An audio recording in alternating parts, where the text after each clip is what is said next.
Bruce, अब सीधे camera में देखो। हमें अपना नाम, अपनी उम्र और तुम कहाँ पैदा हुए थे ये बताओ। मेरा लास्ट नेम है ली, ब्रूस ली। मैं 1950 में सैन फ्रांसिस्को में पैदा हुआ था। अभी मैं 24 इयर्स का हूँ। और तुम हांगकांग के मोशन पिक्चर्स में काम करते हो? हाँ, जब मैं 6 इयर्स का था तब से। क्रू को बताओ, हांगकांग में किस टाइम पर फिल्म की शूटिंग होती है? मोस्टली शूटिंग मॉर्निंग में होती है क्योंकि हांगकांग बहुत ही नॉइसी प्लेस है। वहाँ पर कम से कम 30 लाख लोग रहते हैं, इसलिए हर बार जब शूट करते हैं तो मोस्टली अराउंड 12 AM से सुबह 5 AM तक शूट करते हैं। और तुमने हांगकांग कब छोड़ा?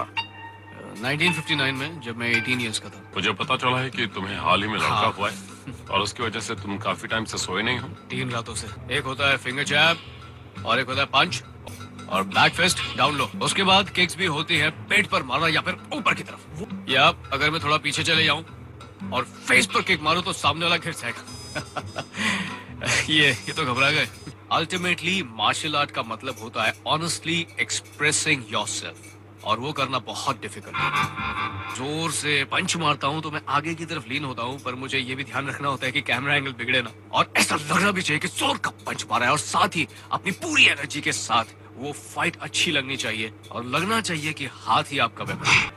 यू सी, शो ऑफ करना और एरोगेंट लगना बहुत ही आसान काम है। मैं ये दिखा सकता हूँ कि मैं ही मैं हूँ और मेरे सामने कोई खड़ा नहीं हो सकता, और कूल बन सकता हूँ मैं। मतलब मैं एक पूरी फेक पर्सनालिटी दिखा सकता हूँ। मैं कुछ ऐसी ऐसी चीजें करके दिखा सकता हूँ कि जिससे आप सोचेंगे कि भाई ब्रूस ली नंबर 1 है। पर अपने आप को ऑनेस्टली एक्सप्रेस करना और कभी झूठ ना बोलना, वो सबसे मुश्किल चीज होती है, और ऐसा कर पाना सबके बस की बात नहीं। अगर मैं कहूँ कि मैं बहुत अच्छा हूँ तो आप कहेंगे कि मैं घमंडी हूँ। अगर मैं कहूँ मुझ में वो बात नहीं है तो कोई भी कहेगा कि यह झूठ है। बात यह है कि मैं अपने सामने खड़े अपोनेंट से डरता नहीं हूँ।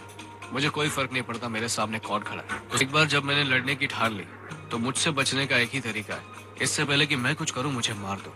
ग्रीन हॉर्नेट ऑफर हुई थी जहां तुमने केटो द शोफर का रोल प्ले किया, वो भी इसलिए क्योंकि तुम अकेले चाइनीज दिखने वाले इंसान थे जो लीडिंग कैरेक्टर ब्रिट रीड का नाम अच्छे से प्रोनाउंस कर सकते थे। मैंने उसका एक जोक भी बनाया था।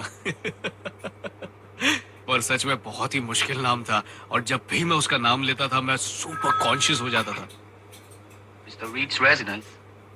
जब मैंने ग्रीन हॉर्नेट फिल्म की तब मैं वो नहीं दिखा सका जो मैं हूँ, क्योंकि तब मैं बहुत सारी एक्सटर्नल चीजों पर डिपेंडेंट था। लेकिन मैंने कभी ये नहीं सोचा कि इस जगह पर अगर ब्रूस ली होता तो वो क्या करता। और बाय द वे, मैंने उसमें बहुत ही गंदा काम किया था, मुझे बिल्कुल अच्छा नहीं लगा। तुम्हें अपनी एक्टिंग अच्छी नहीं नहीं, लगी? बिल्कुल भी नहीं। ओह अच्छा। जब सीरीज खत्म हो गई तब मैंने सोचा कि अब मैं क्या करूँगा। जहाँ तक मार्शल आर्ट का सवाल है, उसका मीनिंग मेरे लिए बहुत ही डीप है। अल्टीमेटली हर नॉलेज का मतलब होता है self knowledge. As a martial artist, as a human being, ये सब मैंने सीखा है मार्शल आर्ट से। आसमान के नीचे हम सब सिर्फ एक फैमिली हैं, पर प्रॉब्लम ये है कि हम सब खुद को अलग समझते हैं।